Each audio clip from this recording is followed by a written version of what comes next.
faces or your names. It is just the speaker, me introducing the speaker and our speaker tonight. And you can find all of our recordings on our YouTube channel, the Friday Night Speaker Meeting on YouTube. And so with that, I am excited to announce that tonight we have Ken R. from Alabama. Welcome, Ken. All right. Thank you. My name's Ken. I'm a real alcoholic.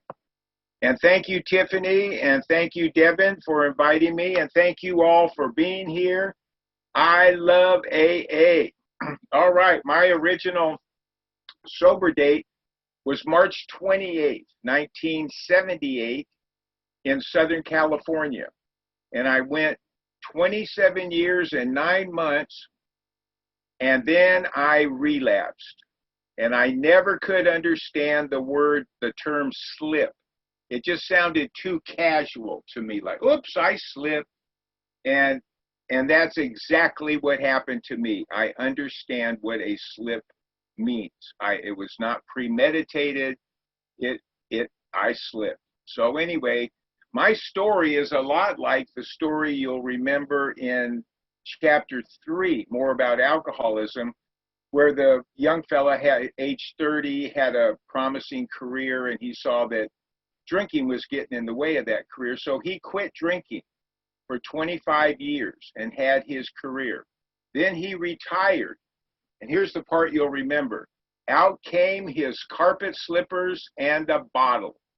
And he was dead within 4 years. Well, that was very nearly my story. And I was that close to death. And that's what I'll tell you about tonight. And of course, that's why I love AA. All right, so I was born in 1951. Oh, and by the grace of God, you'll see in the bottom of my screen, I have a new sober date, and that is January 15 of 2014. All right, so I was born and raised 1951 in Southern California in the San Fernando Valley, very close to you all. And it was the perfect time and place and style to grow up in. In fact, if you've ever seen American Graffiti, that classic movie that actually then later became Happy Days on television, that movie was filmed 3 miles from my house. And that is when and where and how I grew up. And that boulevard they cruised in cars was Van Nuys Boulevard, and that was the cruising boulevard. And on Wednesday nights, it was van night, and the vans would cruise. So it was a wonderful place and time and way to be brought up, but I never fit in. I lived in Encino, which is a very shishi town. I mean, all the celebrities lived there: John Wayne, Jack Webb, Jimmy Stewart, Liberace, just on and on and on. All the celebrities lived in Encino, but my address was Encino, but I was like at the edge of Encino, literally where the railroad tracks were. So I never felt like I fit in, which is a common comment we hear in AA. And I went to a very ritzy high school. Sally Field had been there, Robert Redford had been there, Dick Van Dyke's sons were there. I mean, the parking lot in this high school looked like an executive's parking lot. I mean, no kidding. There was a Ferrari in it. There were, Firebirds, Camaros, Mustangs, and one gal I had a crush on drove her daddy's Rolls Royce to school. I mean, and I had a 53 Chevy, and I would park it 3 blocks away and walk in because I didn't want anyone to see what I drove. So I'm just telling you that so you realize how I felt like I never fit in and I didn't belong, and the imposter, syndrome or whatever. So those were my feelings. And I started drinking in high school. I was a good student, but again, I wasn't in the social events. I just didn't feel like I fit in. And so I started drinking in high school malt liquor, Colt 45 and Country Club, and then later I started mixing a little Wild Turkey with it. Well, anyway, after high school, I still didn't know what I wanted to do. I wanted to make money. I mean, that was my thing. How do I get rich? I mean, that was my deal. So I was always striving to do that, and I knew that college wasn't the way to do that because they just teach you how to be a cog, what is it, a cog in the wheel. They teach you how to fit in the corporate structure. I wanted to work for myself. So I was looking around and trying everything, and I did go to 4 colleges. I gave up, and I would go for like a few months, and I just couldn't do it anymore. And I did make the dean's list on one of those colleges, though, the dean's list of scholastic probation. So I quit before they could boot me out of there. And so anyway, I kept striving to stay on my own, and I tried everything. Now, all the while, I was a spiritual student. I have always been a spiritual seeker. And I want to tell you something. My dad said to me once, I was raised in the Presbyterian church. My mom and dad were very active in the church. And we were at the church. I must have been like 12 years old, something like that. And we were walking around. There were a 2-story classroom building at this church. And we were walking along, and outside one of the doors was this tall ceramic, what it was a cigarette butt can, but it's ceramic, you know what I mean, with sand in it. And the cigarette butts were just spilling out of this thing. So I'm walking by it with my dad, and I said, Dad, what goes on in that classroom? I mean, like, I was just innately intrigued with whatever was going on in that room. And my dad said, oh, that's where Alcoholics Anonymous meets. And I said, well, what's that? And he said, well, that's for people who have a problem with alcohol. And then he added this. Listen to this. He said, and that is a wonderful program.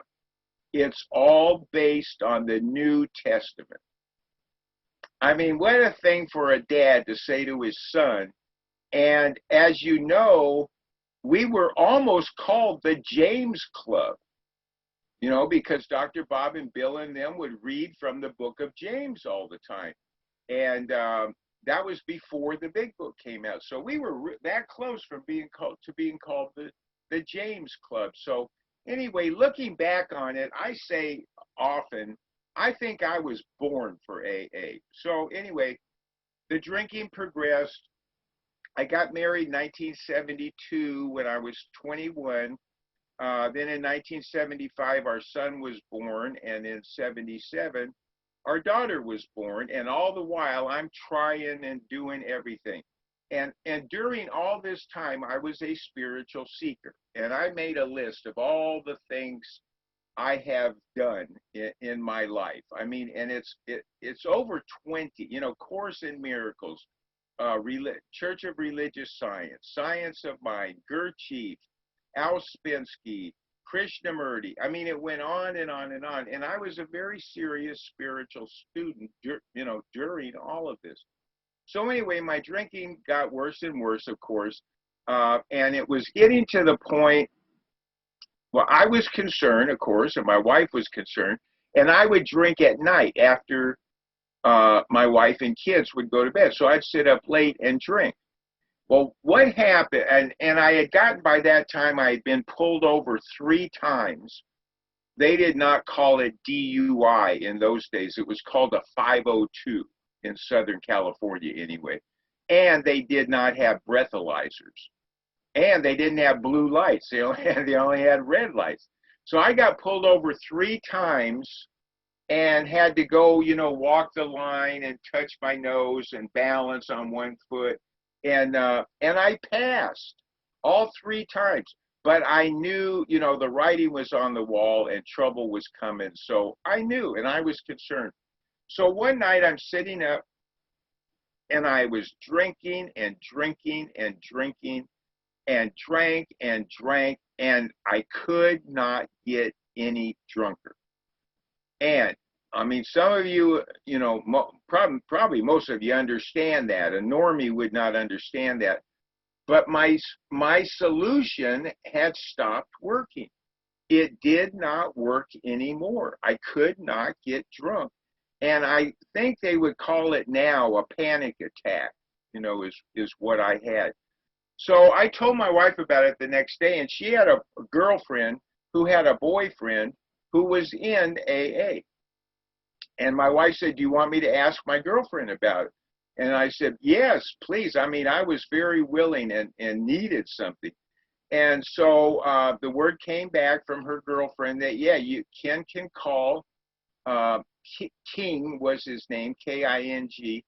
And but Ken's got to call King, And I said, "Hey, no problem." So I called King right away.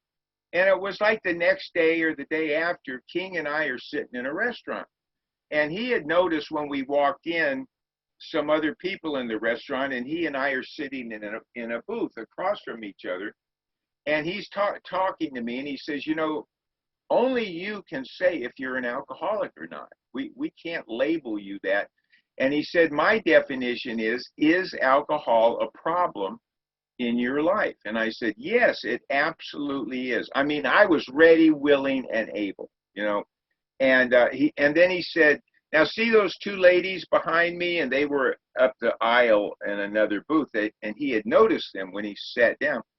And I said, yes. He said, each one of them has a drink in front of her.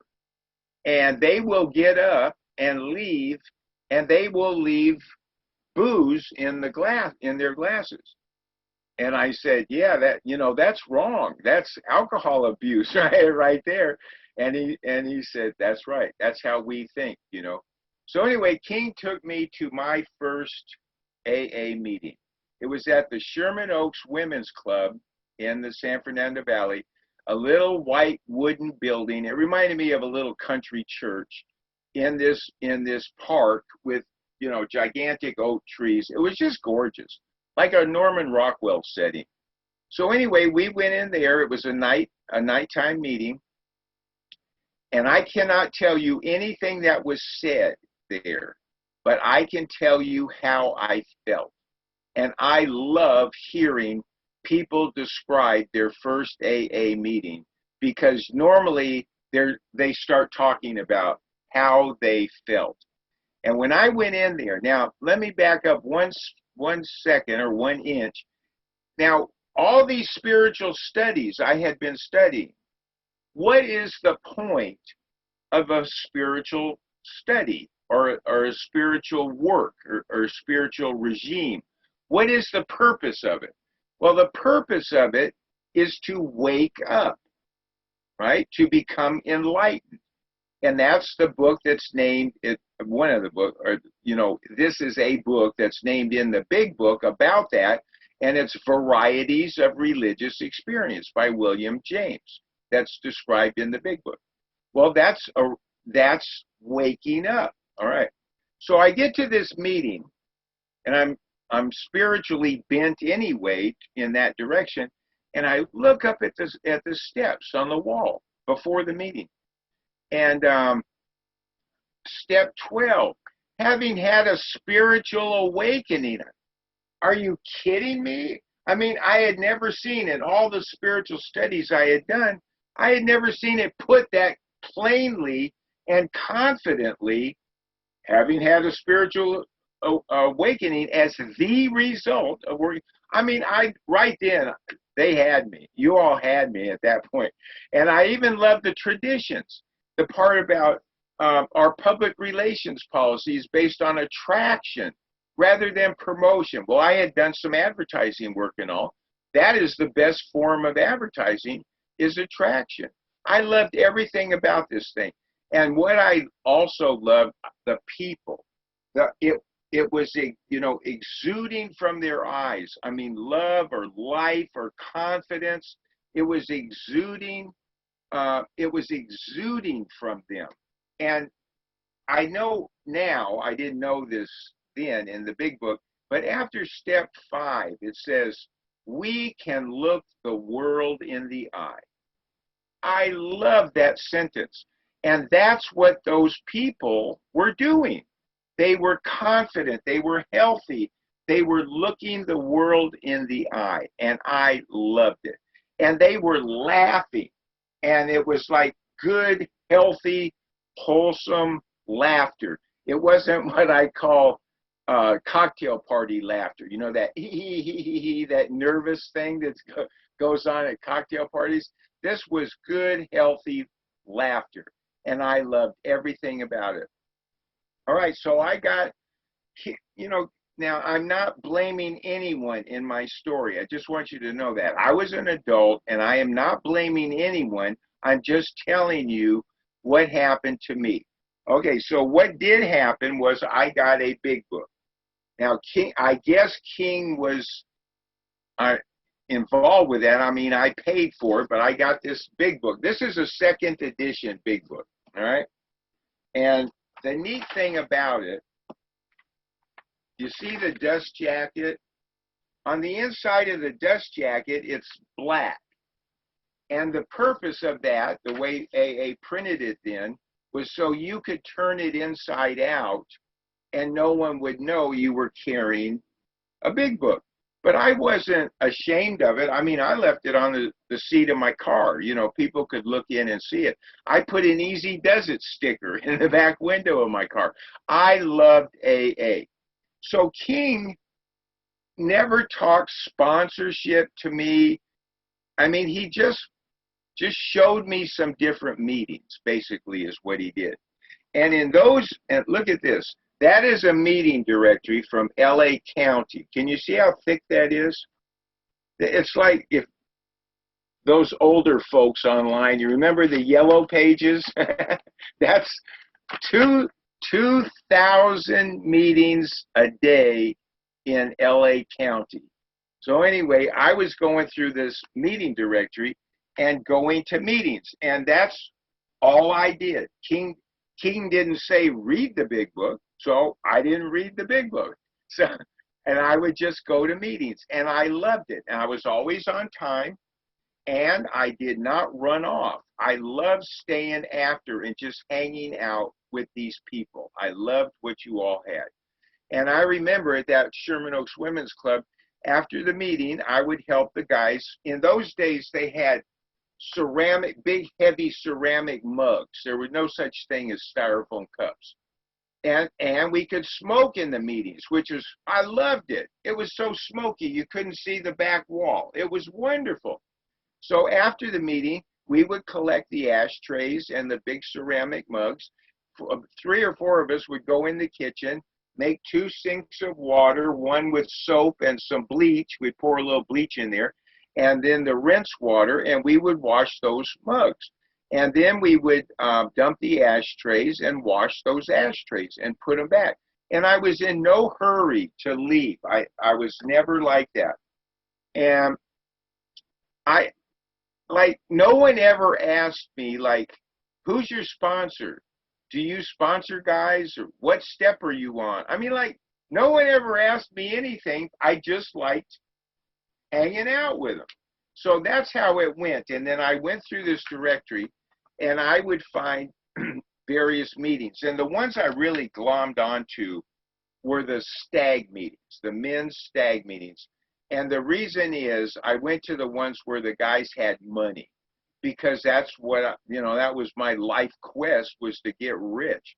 So I would go, and I loved being in those stag meetings with those successful men. So I went to one in Encino, and I went to one at, and it's still these are still going on today, all these years later.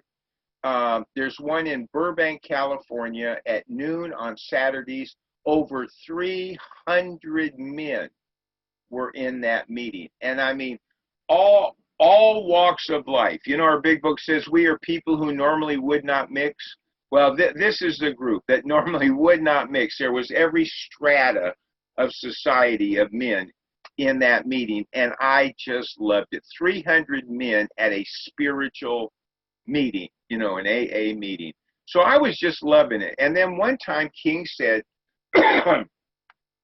he said, now, when you have 6 months under your belt, I will take you to a meeting that'll knock your socks off. And it's upstairs in a bank in Beverly Hills. Oh man, that's all I that's all I needed to hear.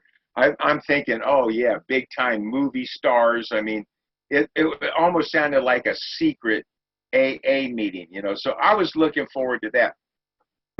Well, anyway, King was very successful in the advertising business, and he had kind of given me hints that he wanted to leave, you know, retire and go work at what we would call today a halfway house. So I see now what he was doing. I didn't really understand it at that point. But at some point, King just disappeared. I mean, just gone. Didn't tell me he was leaving, didn't say goodbye. I mean, I don't know. King just disappeared. And I kept going to meetings. All right, so, and I kept all my spiritual work. I was working hard at all the spiritual things I tried. And so I had a good spiritual program going in that sense, but nothing with an AA program going, you know, no sponsor, nothing. I'm just going to 3 or 4 meetings.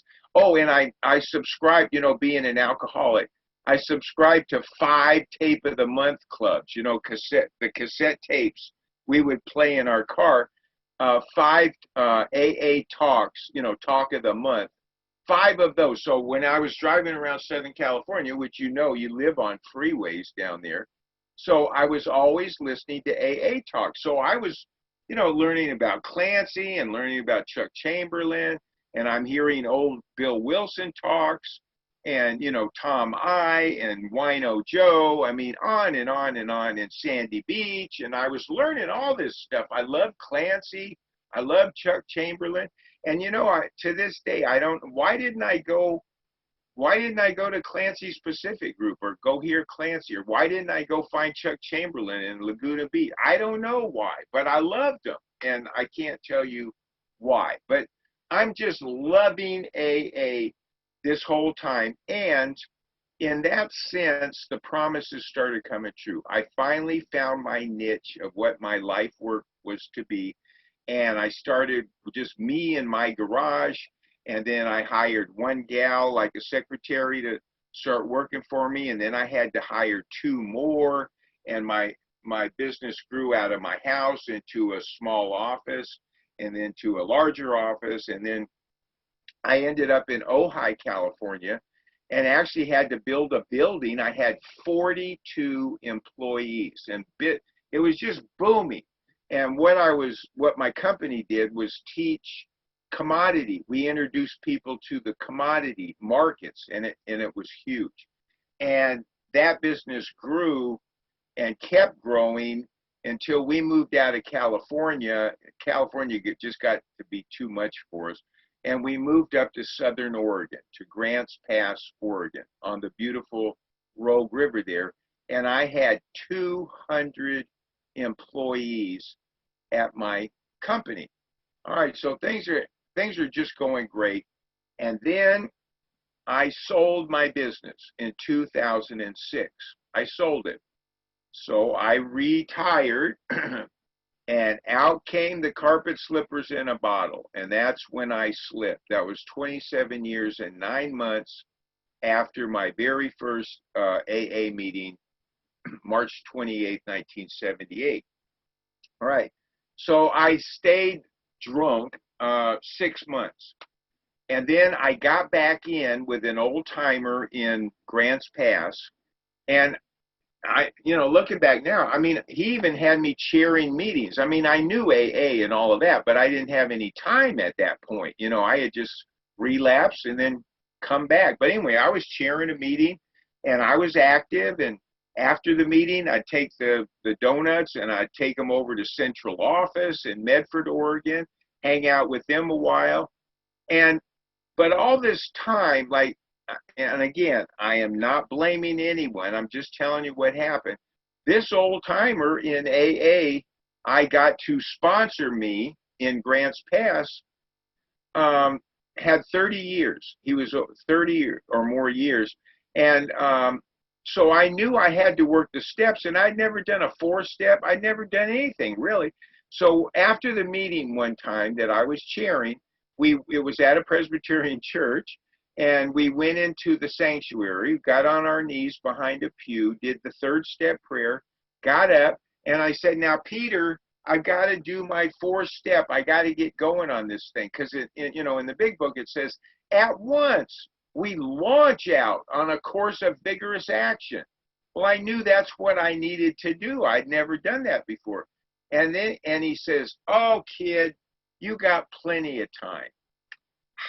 That was the wrong thing to say to me. So, you know, I just procrastinated. Well, anyway, then I moved down here to Alabama. So I stayed sober for 3 years. I moved down here to Alabama and relapsed again. And I had never worked the steps. I mean, except for step 3 there. And so I'm down here and my drinking's getting worse and it's getting worse and it's getting worse. And I just want to watch the time here. Okay. And anyway, at the tail end of my drinking down here, I was drinking Everclear in coffee. And the reason Everclear, because it hit me in 10 minutes where bourbon took 20 minutes. But you can't drink Everclear straight, so you have, and I smoke, you can blow yourself up. So you have to pour it in coffee. So I was drinking Everclear around the clock, and I would drink until I passed out. Then I would come to, I would go at it again, and then it got to a point where I could not pour it down my throat, but it wouldn't stay down. And then after it came back up and I finally got my breath again, I was, you know, chronically drinking. You know what it's like. So anyway, I was in a blackout for 3 weeks. And I was reaching out to people by text and email. Now, I don't know this. This was all a blackout. But looking back on it later and hearing about it later, what I was saying to people was, I'm just hopeless. I'm just hopeless. You know, I loved AA. I was in AA. I mean, yeah, I'm just hopeless. And, well, actually, I was right where I needed to be, because if you look up hopeless, the word hopeless, in the first 164 pages, it's in there 18 times. So I was exactly where I needed to be. And I reached out. I had a lot of friends in AA, and I reached out to one who lives still in Arizona. And he got me into a rehab in Dallas. So the next thing you know, a family friend is driving me to Dallas from down here on Mobile Bay. And I check into rehab.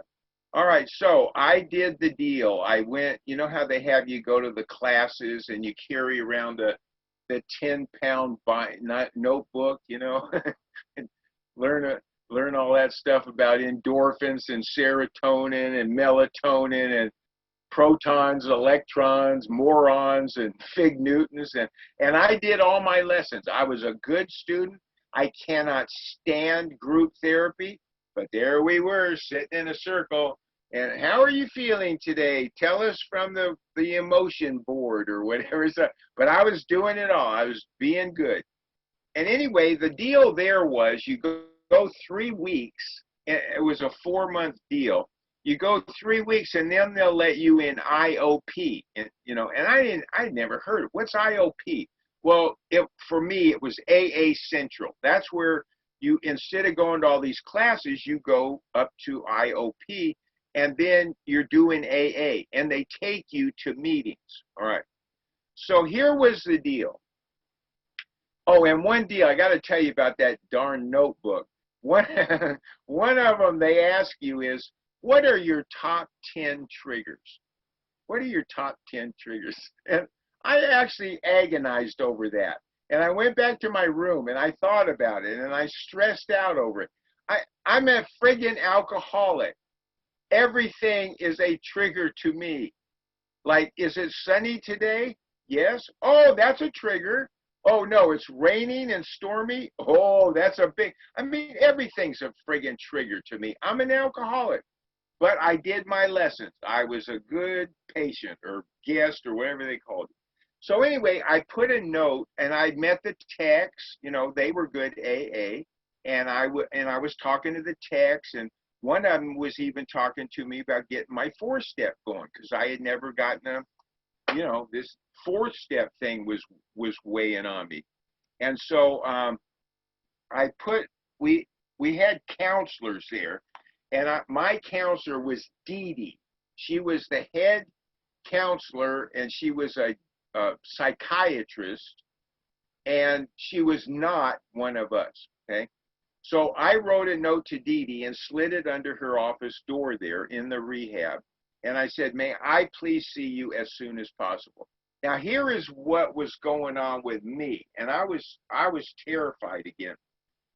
My big fear was that I would not love AA the way I had loved it before. I felt that I had abused it and that I didn't deserve it. And if I did not love AA, I knew that was the end of Ken. I was terrified. I needed to find out and get to an outside meeting. So I wrote Dee Dee this note, put it under her door, and I said, please, may I see you ASAP? And she saw me right away. So I go up there, and she didn't even say, like, what's so important that you have to see? She started talking to me about Vivitrol. And she said, you know, it was a shot that used to cost $1,000, and you get one shot a month, and now it's down to $500 a month. Or I said, I mean, I was so confused. I said, I don't understand, Dee Dee. I don't know what you're talking about. Oh, well, it's a shot. And, you know, I said, well, what does this shot do? And she said, well, it removes the craving. Oh, a chill went down my spine when she said that. Because that's from chapter 3. No one's been able to make a normal drinker out of an alcoholic. Science may one day accomplish this, but it hasn't done so yet. I mean, I knew that, but she wasn't one of us, you know. And I knew that from the big book. Hey, if there were a shot or a magic formula, you know, Keith Richards and Charlie Sheen and Ozzy Osbourne would fly off to Switzerland or wherever and get the magic shot. There is none. So she's talking to me like that, like seriously. I said, Dee Dee, with all due respect, I don't want to know about Vivitrol. Could I just get into IOP? And I told her what my terror was, that I would not love AA. I needed to get to an outside meeting. So thank God she said, yes, you report to James tomorrow. Well, James ran the IOP, and he was good AA. All right, so I go running downstairs. I get to go there tomorrow. So I go running downstairs, and I go running up to these 3 techs whom I had met and really liked. They were good AA. And I said, Mark, Dee Dee's trying to tell me about Vivitrol or something. What is that? Well, you know, techs can't talk to you, you know. So they would just go like this. You ask James tomorrow. I said, okay, great. That's all I wanted to know. So then I'd run to this gal tech. I said, James is trying to tell me about Vivitrol. And she'd go, no. You ask James tomorrow. And same thing with the third one. All right, so then the next day I show up. And James was a character. He was great AA. And his thing was, he would say to you, it was like a gun. He would fire at people. He'd go, are you cracked? Are you cracked? Like, you know, once an egg is cracked, you can't put it back together. So, are you cracked? Are you a pickle? You know, that's what he was saying. Yes, James, I'm cracked. He'd say, do you have any lurking notions? I go, no, James, I don't have any lurking notions. And he would do this all the time, over and over. Yeah, James, you already asked me that. Yeah, I'm cracked. So anyway, James was just great AA. So when I went in and met him, he was standing at a conference table with some books. And I said, James, you know, I'm reporting for duty here. And I said, what is Dee Dee telling me about Vivitrol? Oh, his face got red. A vein pops out of his neck and out of his forehead. And he picks up one of those books in front of him and he slams it down on the table and he goes, I wish Dee Dee would quit talking about that blankety Vivitrol. He says, You tell Dee Dee you want the spiritual solution. I said, oh, thank you, James. That's all I wanted to hear. That's it. I'm in the right spot. All right, so it wasn't like maybe the next day we were going to an outside meeting. Well, I knew all about Dallas AA. I mean, Bill Wilson said some of the best AA in the country is in Dallas, and I knew about the Preston group. That's where a man named Searcy started AA in Dallas. All right. So I'm sitting, James is driving the van, another guy's up here, and I'm in the seat, behind, between them, you know. And I said, so James, where are we going? What meeting are we going to? He says, well, we're going to the Preston group. Oh, we're going to the Preston group? All right. That's like the first group in Dallas, you know, and I'm getting so excited. So we get to the Preston group. I am thrilled. I mean, I'm loving this. So we get up there. It's a big room. There were like 50 leather chairs. I mean, really shishi chairs, high back, you know, like off desk chairs. And I see that there's a little bookstore in part of this room, and there was an old fart AA in there. I mean, just the kind of guys I like, you know. So I went over and I said hi to him, and I said, did Bill Wilson ever speak at this group? He goes, well, I don't know if old Bill was ever here, but Searcy used to come here every Wednesday. Oh man, this is unbelievable. Searcy. I was in AA history at this meeting. Well, anyway, the meeting started. It was a discussion meeting, and I was in tears. I was just so happy. I loved AA. I still love AA, and I had not killed it. And that was my share. I said, you know what a kid feels like the night before he goes to Disneyland?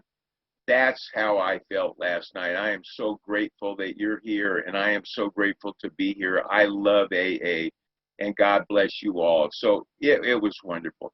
So anyway, I get back, and I told James I got to have a sponsor when I go home and land in Mobile. I don't trust myself. So through an act of God, and it is the only way to describe it if you knew the whole story, anyway, James finds a fella named Eddie in Mobile. And I'm bugging James. Did you call Eddie? Did you call Eddie?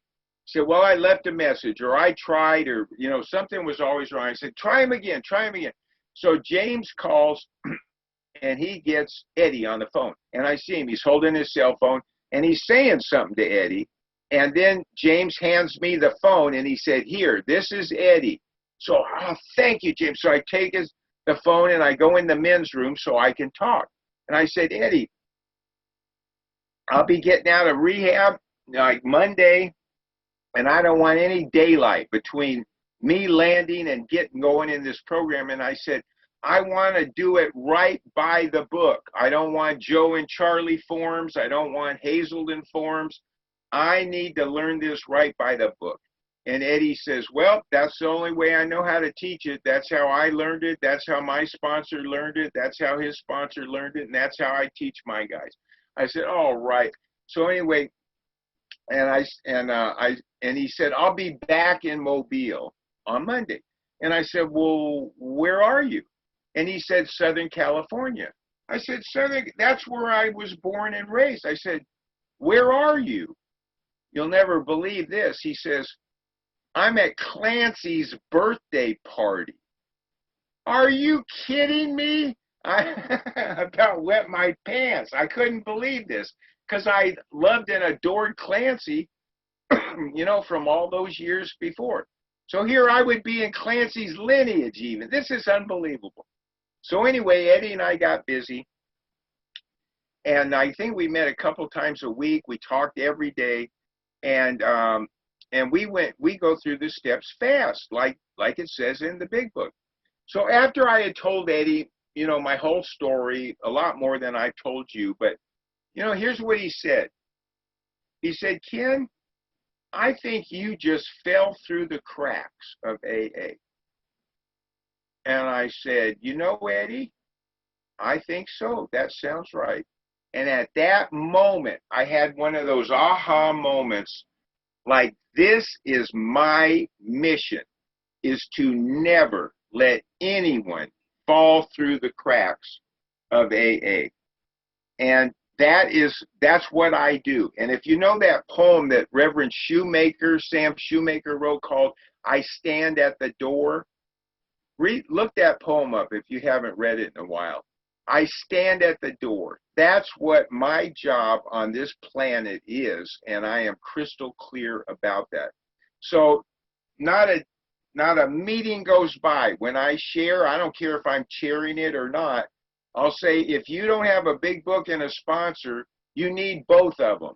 And you can get them both here in this meeting today. And that's my mantra. People make fun of me now, but that's my mantra. And I don't want anyone leaving that meeting without the opportunity to get started in this beautiful program. So I invite you to help me.